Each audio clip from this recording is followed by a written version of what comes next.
So this morning we're talking about how to apply the Bible for guaranteed success.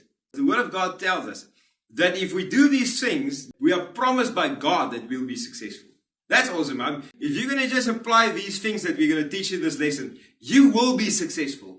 So God says to Joshua in Joshua 1 verse 8, this set of instructions is not to cease being a part of your conversation.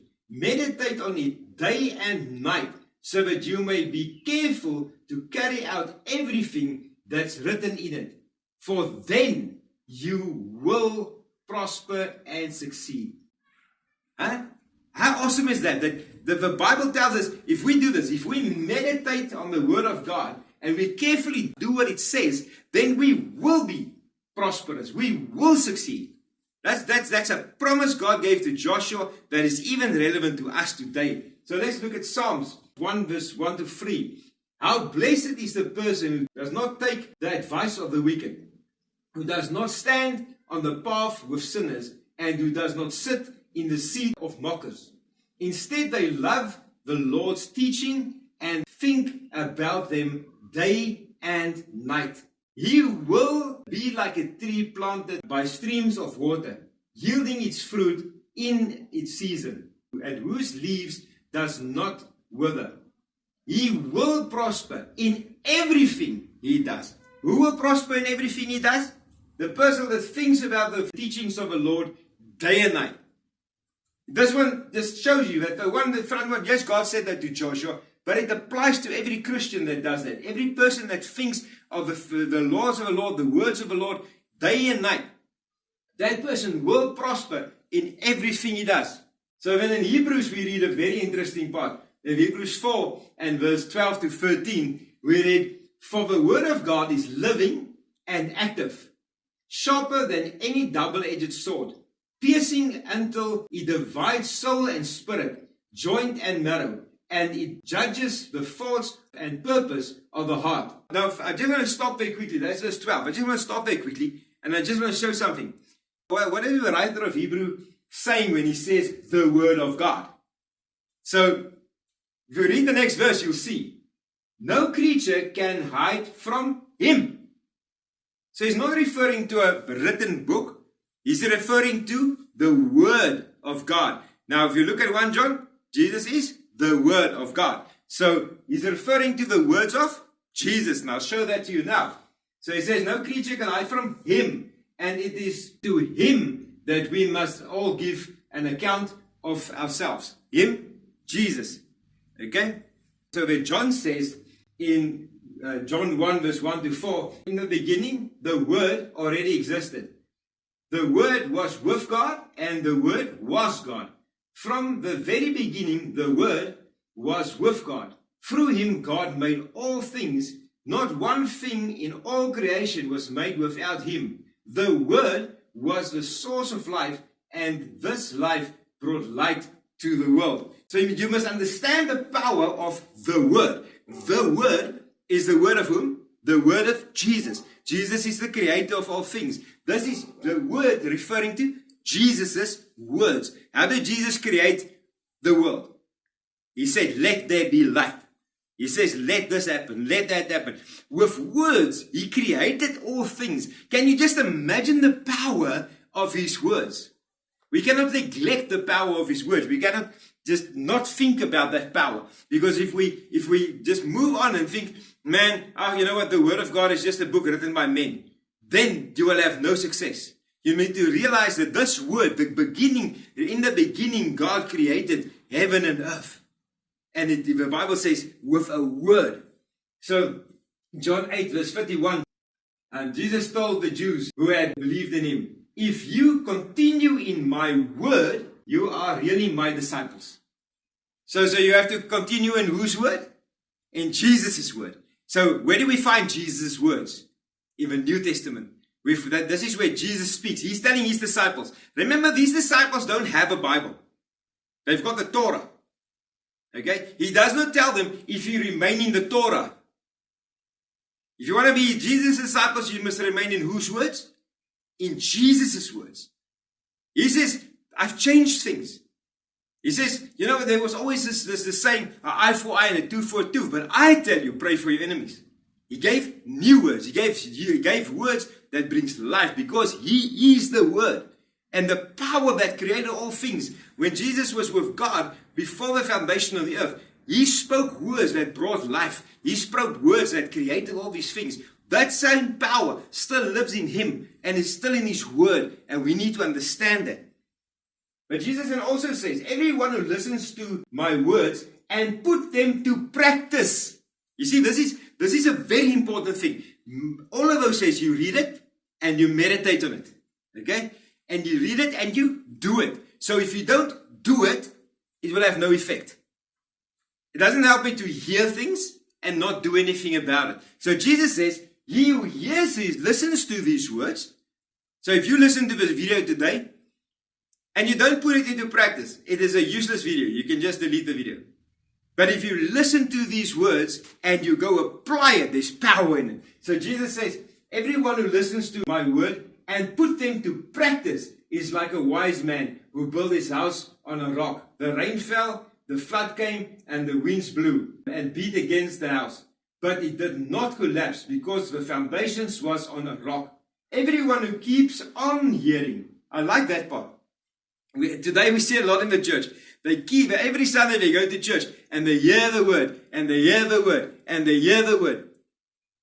They keep on hearing. He says, everyone who keeps on hearing these words of mine and does not put them into practice is like a foolish man who built his house on sand. The rain fell, the floods came, and the wind blew and battered that house. And it collapsed, and its collapse was total.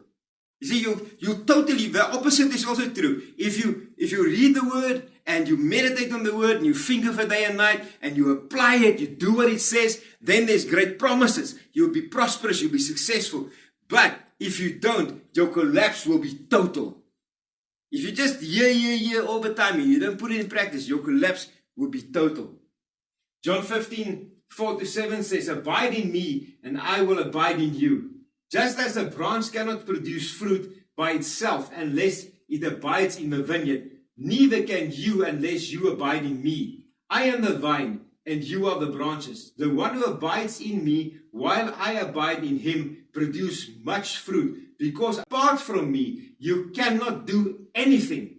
Unless a person abides in me, he is thrown away like a pruned branch and dries up. People gather such branches and throw them in the fire, and they are burnt up.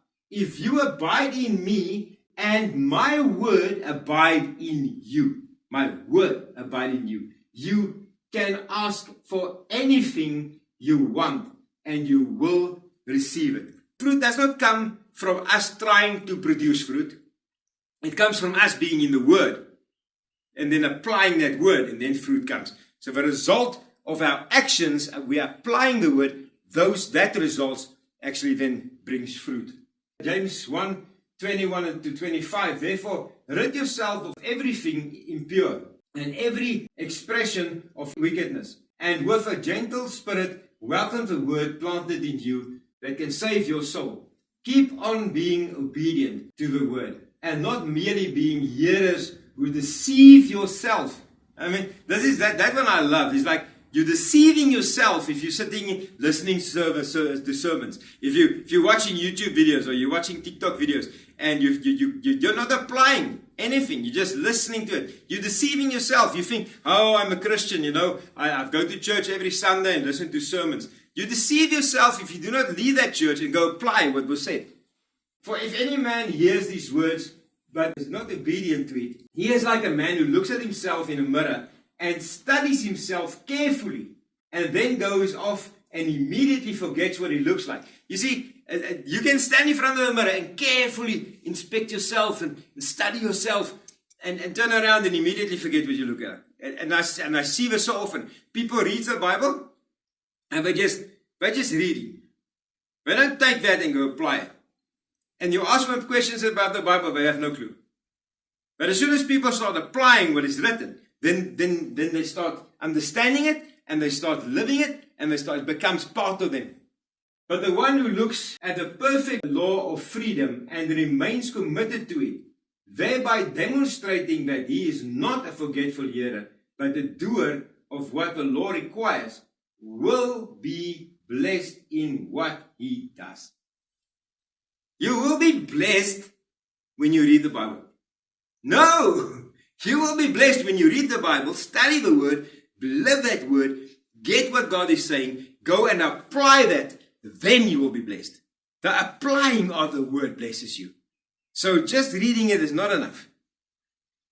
So there's 3 steps, 3 practical steps I want to share with you out of the Bible to make you understand how to apply this so that you can actually go out, apply this and get success. And then be victorious in what you do. So first, the first step is using Scripture as a weapon against temptation. In Matthew 4, verse 1 to 11, we read about Jesus being tempted in the wilderness. After he was baptized, the Spirit took him into the wilderness to be tempted by the devil. And while the devil was tempting him, he was replying, "It is written, it is written." You will not be able to shoot a gun if you don't put bullets in. You cannot shoot Scripture if you haven't put Scripture inside you. You need to study the Bible. You need to spend time to read Scripture, to memorize verses. If you struggle with temptation, one of the best things you can do is get a verse that is about that temptation. And go study that verse. And then when that temptation comes, quote the verse. Apply the word. Don't just think it. Say it loudly. And use it like Jesus used it. So that's the first weapon we have. Then, second one is let Scripture train and equip you for every good work. You see, you cannot apply things, you cannot do the good works if you haven't been trained and equipped. So Timothy, 2 Timothy 3, verse 16 to 17 says, all Scripture is God-breathed and is useful for teaching, for reproof, for correction, and for training in righteousness. Just going to stop there quickly. You see, righteousness is not something, well, I believe in Jesus and now I've got righteousness. No. You need to be trained in righteousness. Like I explained in my previous videos, that the journey through the wilderness, that's where you are trained in righteousness. But how can you be trained in righteousness if you're not studying the Scriptures that brings righteousness? That Scriptures that needs to work in you to form righteousness. So it produces righteousness in you when you apply all these Scriptures. So you use it for training in righteousness, so that the man of God may be complete, thoroughly equipped for every good work. You see, we need to be thoroughly equipped. What equips us? The Word equips us. How do we get the Word to equip us? We memorize Scripture. We study Scripture. We hear from God. We read His Word. We understand His Word. And we, most importantly, apply His work. A disciple is not a student. If we're going to read this study and we're going to say, but you have to study the Word, and you're going to sit down and you're going to study the Word, it's not going to be any good because you're a student, you're not a disciple. Jesus was talking to His people. They were hearing His words. And then He was telling them, go out, go cast out demons. Go heal the sick. Go preach the gospel. Go do whatever. So he sent them out often to do things. Feed the 5,000. He had them not only listen, he had them apply. Because a disciple, he applies the word. You see, because that's where the power comes. You hear it and you do it. So, how do I train myself in righteousness? By applying what God said in His word. And then you will be successful and you'll be equipped for every good work. And lastly, study the Scripture daily to prevent deception. Acts 17 verse 11. These people were more receptive than those in Thessalonica. They were very willing to receive the message, and every day they carefully examined the Scripture to see if those things were so. So they were listening to sermons, but it's like, okay, I'm willing to hear, I'm willing to accept this, I'm willing to listen to what you're saying, but daily, not once a month, daily, they went and they studied the Scriptures to see if this teaching that this person is giving is literally true in the Scriptures. This is extremely important. You can be hearing the gospel and the word. You can be applying the word. You can be living the word. You can be trained in righteousness. But as soon as false teaching comes in, and you are not discerning the false teachings by studying the scriptures for yourself, then you will fall. I always teach all my students this one thing. Every single thing somebody tells you, ask the question, where is that in the Bible? You will delete almost 100% of false theology if you just ask that simple question. Where is that in the Bible? No, we don't have to be baptized in water anymore. We just have to be baptized in the Spirit. Where is that in the Bible? No, the grace of Jesus, God is enough. I can continue in my sin. Where is that in the Bible? You see, if he cannot show you where the Bible directly says that because of the grace of Jesus, saints can now be sinners, then he's lying. If he doesn't show you a verse that says it is not important to be baptized anymore, then he's lying. Okay? But how would you know that if you do not study the scriptures? Go find it yourselves. When you go study, you read, he who believes and is baptized will be saved. Oh, okay, now that sounds a bit different. He who was born again does not continue sinning because he was born of a seed of God. Okay, so I'm not supposed to keep on sinning. You see, scripture will guide you. Scripture will teach you. Very, very important. So those three things are the message for today. Go, arm yourself, load your gun with verses to fight temptation. Okay? Let's pop back quickly. Load your guns. Get that bullets in. Have your verses ready to fight temptation. Be trained in righteousness. Read the word and apply the word. And go every day, every single day, and go study the scriptures to see if the stories you are hearing from people is so. May God bless you as you grow in Jesus Christ.